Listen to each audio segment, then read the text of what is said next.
Greetings. Welcome to So Much to Talk About. My name is Nabaté Isles, and it's always a pleasure to share facts and viewpoints on the world of sports. And this week is no different. Before I introduce this wonderful guest, make sure to check out my YouTube channel, which is N as in No, S as in Sam, I as in Indigo World, and SI World, to check out past episodes of So Much to Talk About, and to check out my podcast, Where They At, in which I interview retired athletes that have paved the way for sports to grow to this day. And you can check that podcast out on Spotify, Amazon Podcasts, Apple Podcasts, Google Podcasts, et cetera. So now the gentleman I want to introduce, this man is definitely one of the most knowledgeable individuals when it comes to baseball, and definitely one of the most well-respected individuals in the game. He's the editor and publisher for Baseball America, and Baseball America is one of the great publications, actually the best publication when it comes to amateur and minor league baseball, and letting us all know who are the next stars of the game. So it is my pleasure and honor once again to have him on the show, because he was on with us last year when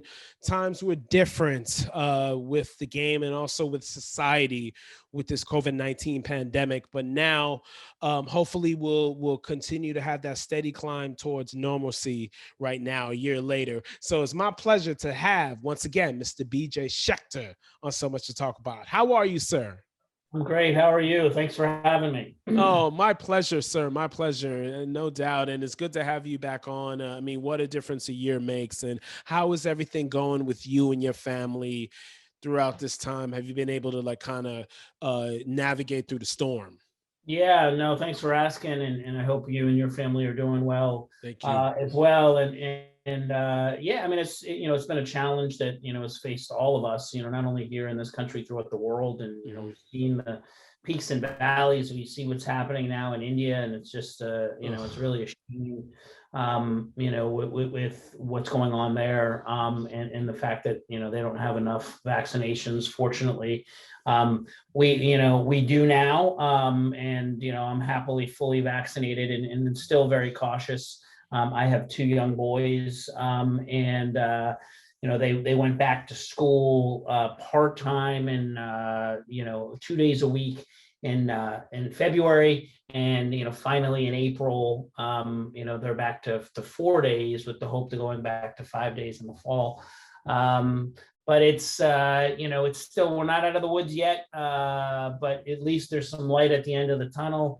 And hopefully, if this showed us anything, it's, really, take really good care of yourself, be cautious. I have hopes that, come flu season, we'll be a little more vigilant in washing our hands, and you're going to see people wearing masks. And no matter where you stand, to me, this is not a political issue. This is a public health issue.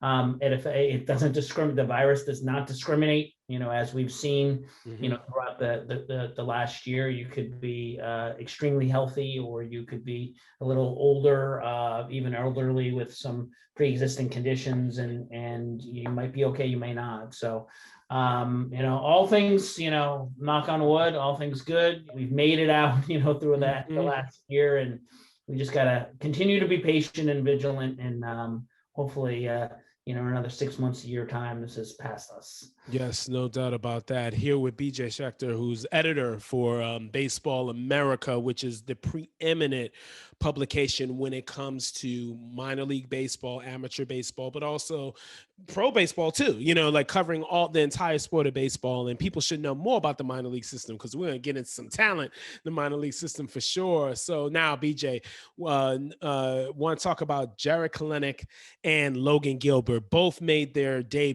major league debuts for the Seattle Mariners. Can they really be able to make an impact for Seattle, and maybe hopefully give them that jolt to maybe sneak into the playoffs?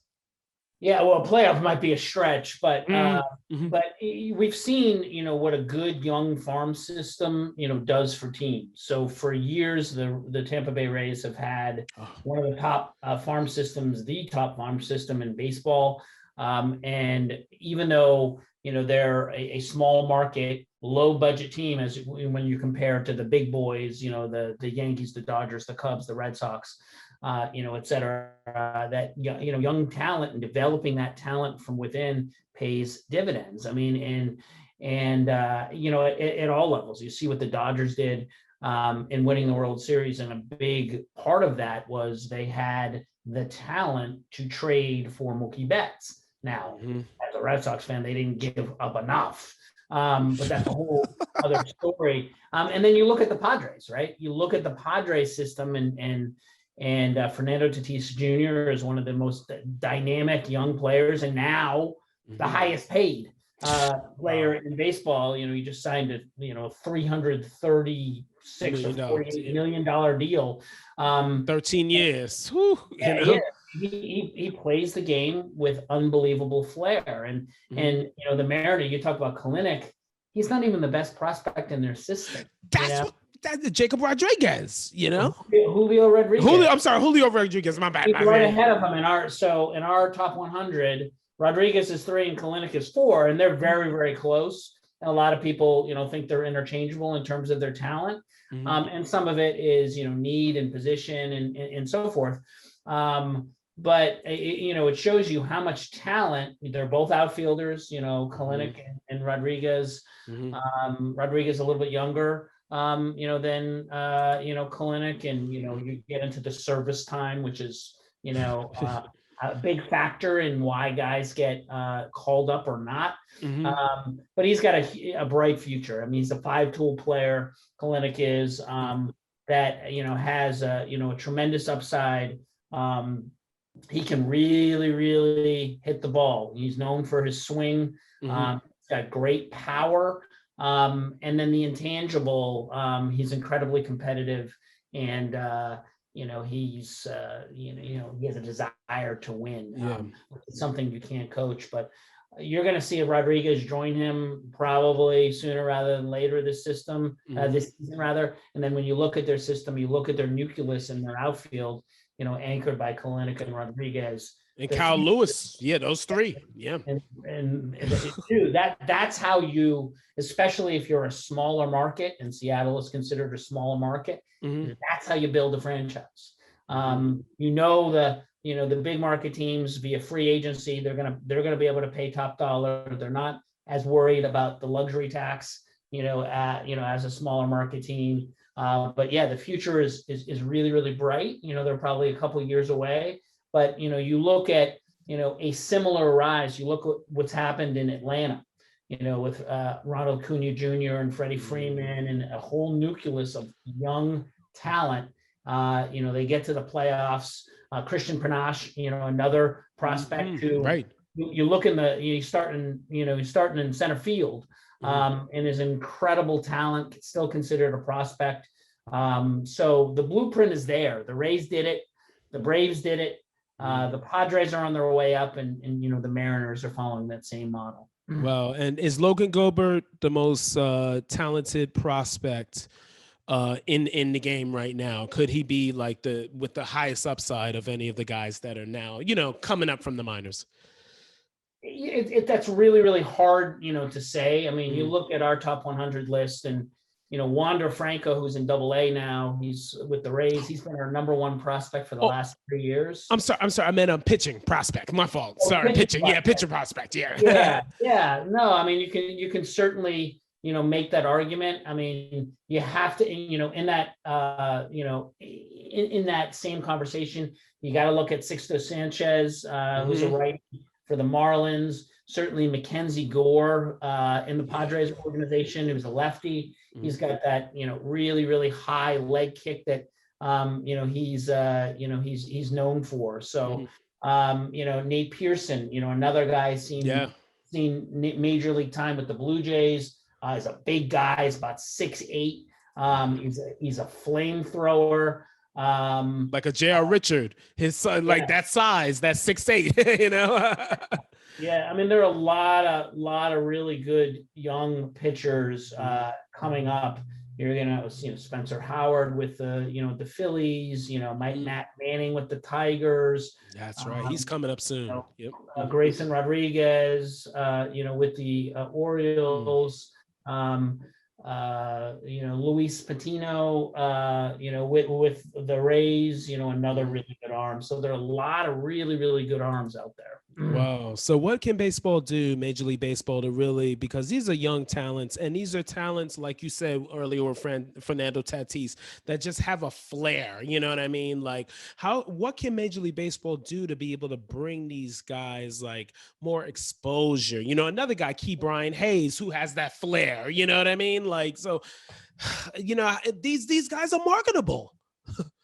Well, I mean, that's been Major League Baseball's problem all along, is how do you market your stars? And I mean, you look at the current stars in the major leagues, and Mike Trout is universally, been considered the best player in baseball, and with good reason. I mean, he can really do everything. He's a guy who, does things right, believes in family, doesn't get in trouble, and plays in LA. It's not the Dodgers, but it's still, it's the LA Angels, a little further north in Anaheim, but he's in a huge market, and Mike Trout could walk down the street and half the people would not recognize him. It's like you look in the other sports, you look in the NFL, right? The NFL is king. But whether you're Tom Brady or Rob Gronkowski or Mahomie, Patrick Mahomes, any number of players, and these guys have helmets on, they would be recognizable. Guys in the NBA, just about, yes, they're tall, you're going to see 6'7", 6'8", 6'9", really fit person, and you're going to assume that they're an athlete, but you don't see that in other sports. And so baseball has had that kind of marketing problem to that younger generation. They haven't done as good of a job to market their stars. I think with Tatis, who's signed by Adidas, and Adidas is kind of that young, edgy brand. They've done a good job of marketing him, and when he had the whole controversy of up 5 runs and swinging at a 3-0 pitch and hitting a grand slam. Adidas, did an ad to really kind of make light of that. We saw, his, back and forth with Trevor Bauer. Yeah.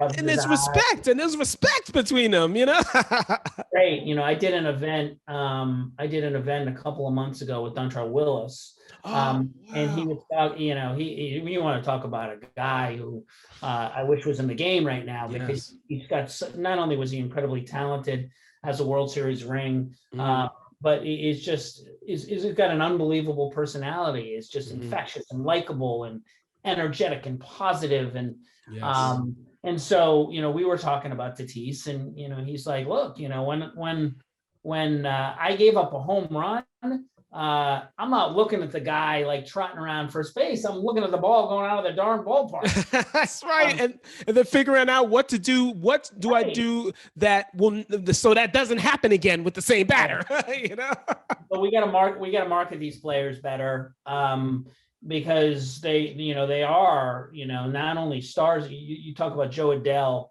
and also in the Angels. That's right. Farm system.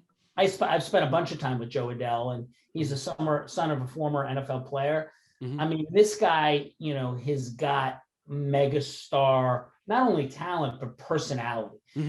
He's just, he's likable, he's engaging, he's a good looking guy.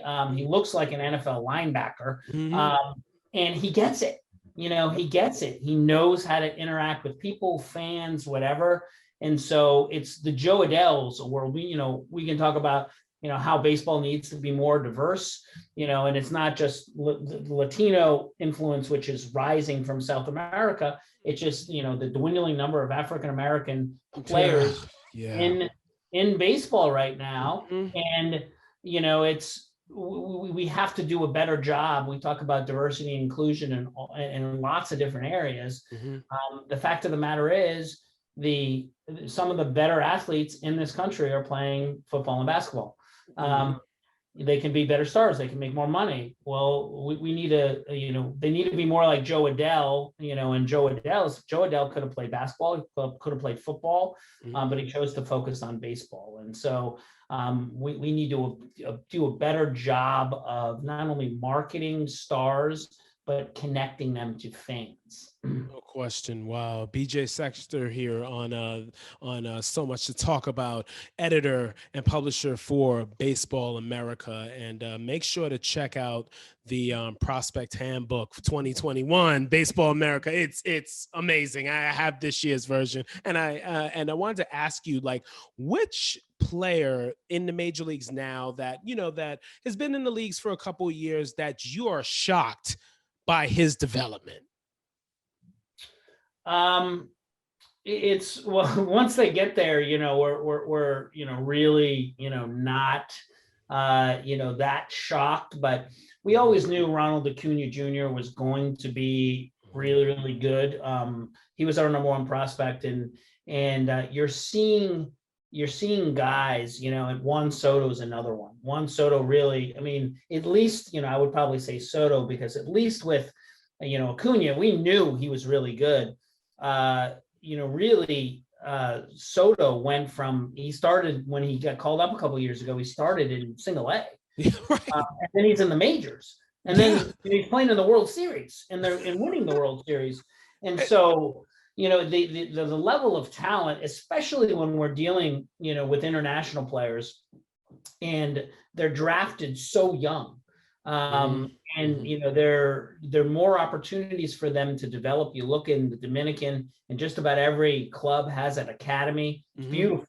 They have beautiful dorms and beautiful facilities. So the days of David Ortiz and Vlad Guerrero Sr., hitting a coconut or whatever, those days are over. Because yes, when they're young, they're making do and with whatever they have. But once they start to show some talent, there are opportunities for them to get better. And you're seeing that. We saw the record money that the Yankees spent on Jason Dominguez, who in a couple of years will be called up, and everybody's been waiting to see him because he's just got unbelievable power. Well, he had that power, and he was discovered. We first started writing about Dominguez at 15. These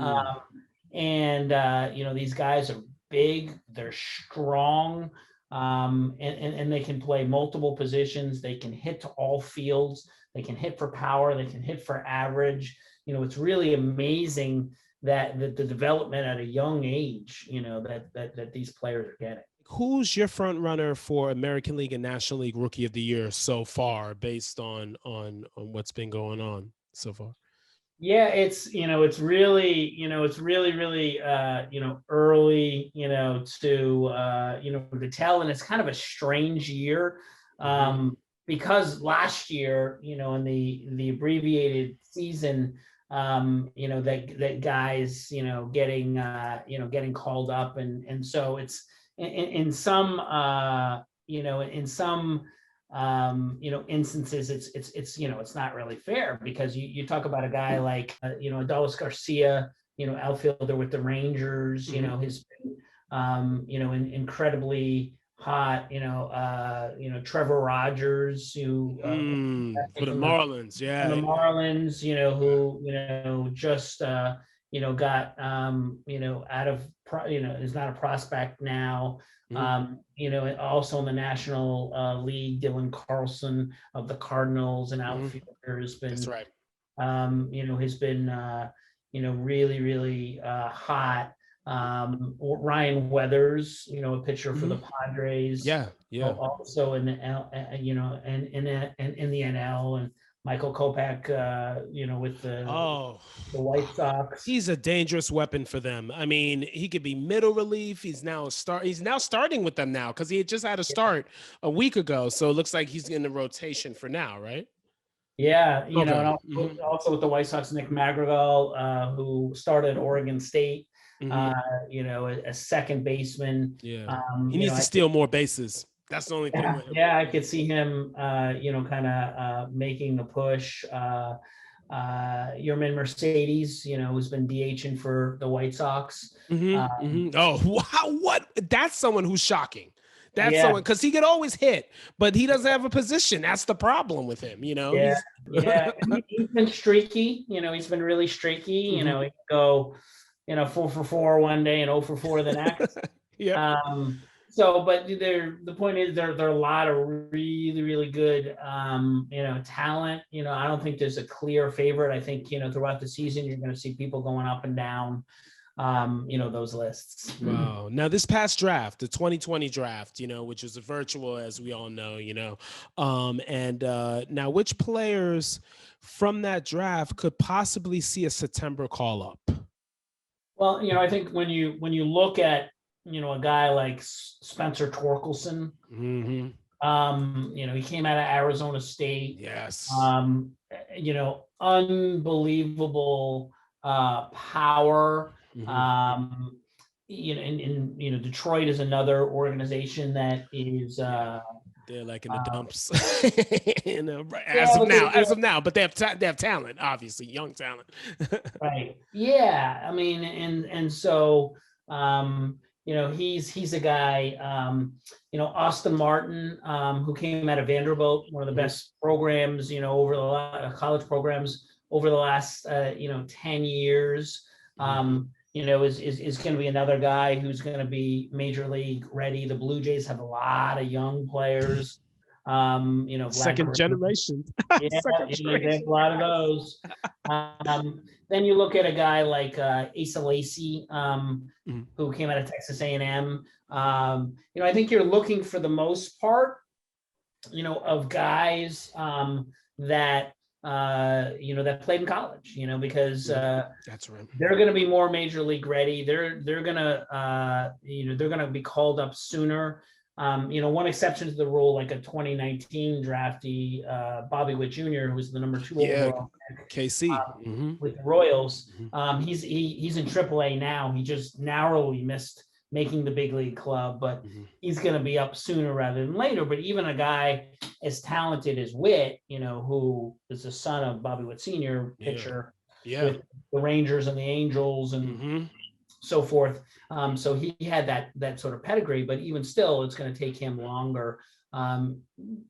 Major league teams, not only are they drafting more college players than they ever have, those players have a quicker path to the big leagues. Wow. And speaking of Bobby Witt Jr., like on my podcast, Where They At, I spoke with Ferguson Jenkins, and Ferguson Jenkins said Bobby Witt Sr. was the best player he ever coached, because he did some pitching coaching and stuff. He said Bobby Witt Sr. So that shows that Junior could be someone that's very humble, coachable, listens, and he can be, and when you have that, when you have the apple doesn't fall too far from the tree, it shows you're a class kid, so definitely. Yeah, I mean, not only was he was raised right, we did a video piece on him when he was a senior in high school, and he was just so gracious, and family was, just terrific. The other thing too is obviously they've raised him right. He's been around major league clubhouses since he could walk. So he's not fazed by any of this. He was kind of raised to do this. So like you're going to see him, and he's going to have a 20-year career. He has a chance to be a perennial all-star and a really big star. And you want to talk about somebody you could market with it's you want to talk about mom and pop ice cream and apple pie, like no more ice cream and apple pie than Bobby Witt. PJ, one more question for you. Thank you for joining me on So Much to Talk About once again. Always great to talk baseball. I'm so glad that minor league baseball is back. The season started May 4th, so glad it's back, and these kids can get an opportunity to play, because last year it was so tough. How did they before I ask my last question, how did these kids maintain their skill set and mentally stay sharp, for the fact that they weren't playing games? Well, a lot of them didn't, and that's the unfortunate part, but it was really like they had to work out on their own. Like these facilities were closed.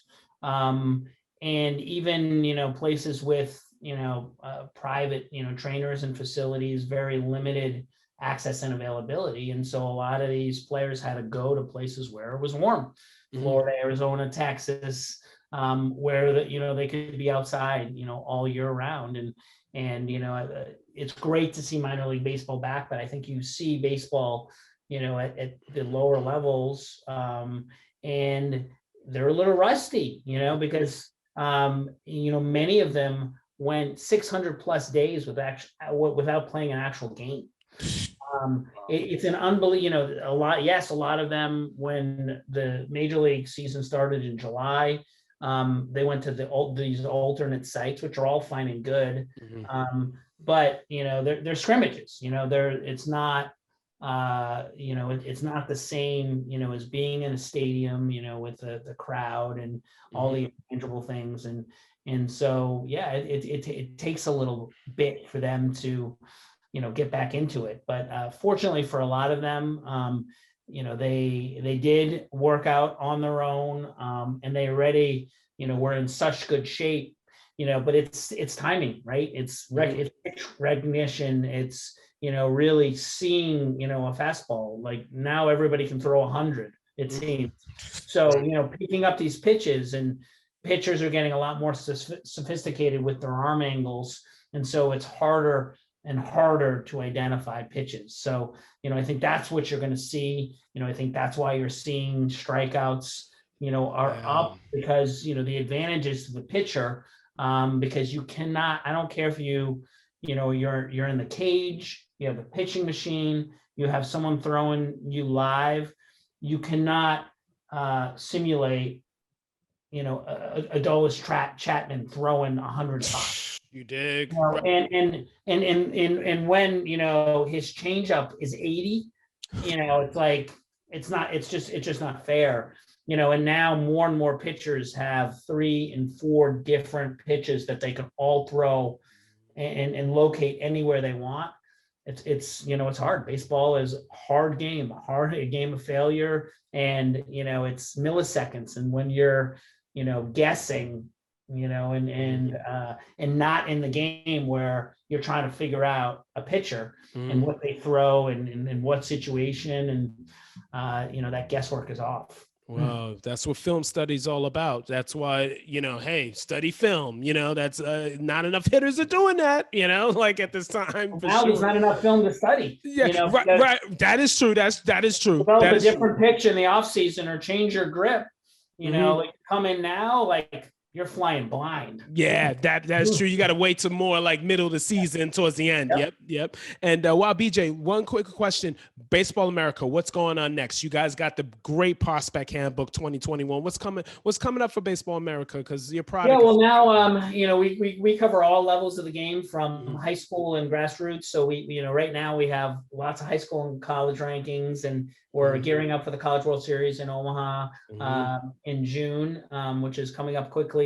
But everything is gearing up for the draft. The draft moved back, a month, a little over a month, to at the All-Star break.